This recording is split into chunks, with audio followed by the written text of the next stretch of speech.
Rocketing rents are back, and Cork City has been hit particularly badly. Figures from property website daft.ie reveal a 16% rise in the price of private rentals in Cork. The competition for rental space is squeezing out artists and community initiatives. Spaces that fell vacant during the downturn are now in demand again. There's a substantial increase in the demand for residential rental property at the moment, and demand is far greater than the supply. At the moment, an apartment in Cork is the price of maybe 2 houses in south of France in the Riviera, you know.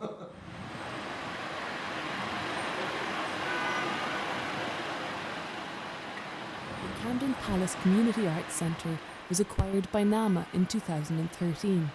Now, the building has been sold to make office spaces. Camden Palace started in Camden Quay in September 2009 to provide facility, resources, for artists and community. Camden Palace Hotel in Camden Quay, we used to work with a basic of 25 artists, kind of regular, hardcore people.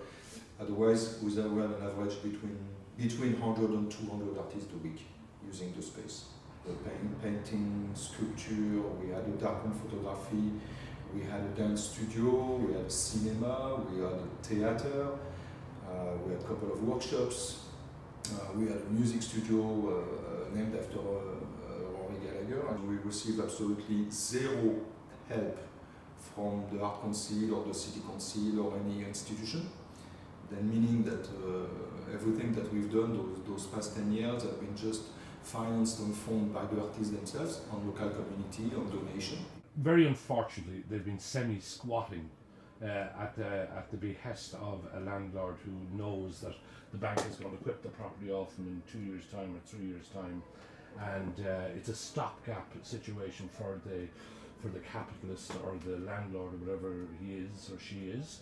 And the arts then they can't build, there's no foundation. They don't know where they're going to be in 2 or 3 years' time. So it's very difficult for them to develop and evolve naturally. And then NAMA taking over, they sold this building for maybe the price of an apartment. Lots of experts came, big suit and nice. And then we've been nicely asked to get out. Then we did. Around the corner, the former dental hospital on John Redmond Street has provided a temporary home for some of the artists that used to be based on Camden Quay. But the premises is far smaller, and again the future is uncertain. Developers have applied for planning permission to turn the building into apartments. But we have a short lease, we got a lease maybe for 6 months, maybe for a year. There is a lot of maybe. But again, one more time, I think that's going to be something that's going to be a kind of style of life. Yes, of course, we would love to have our own permanent space, but we don't have the resources for that.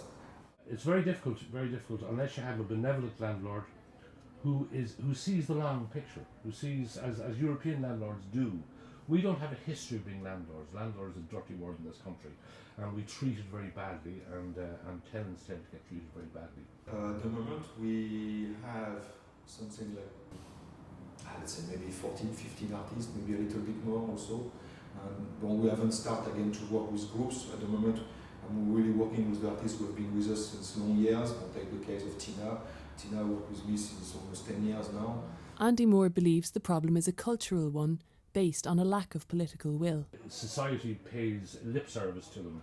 It doesn't actually put anything in place, from what I can see, other than occasionally you get governmental agencies performing in some sort of Orwellian type fashion. And if there were wisdom, if City Hall could say, okay, we will give special grants for landlords who support the arts in this particular area, would be one way of looking at it. Yeah, there are all sorts of things that could be done.